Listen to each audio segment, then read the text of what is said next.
Nú erum við með dæmi 9 í kafla 3.3 í stærðfræði 1 og nú þurfum við að fara að margfalda saman sviga.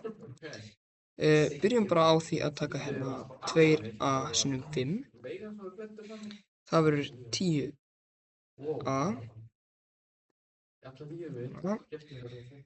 og síðan tökum við næsta, það er bara 2a sinnum a og plúsinn fylgir með, þá er það 2a í öðru. Síðan tökum við mínus 3 sinnum 5, það verður mínus 15 og mínus 3 sinnum a sem verður mínus 3a. Nú þurfum við að færa dæmin 2a í öðru, hún koma fremst, 2a í öðru plús hérna þessi 10a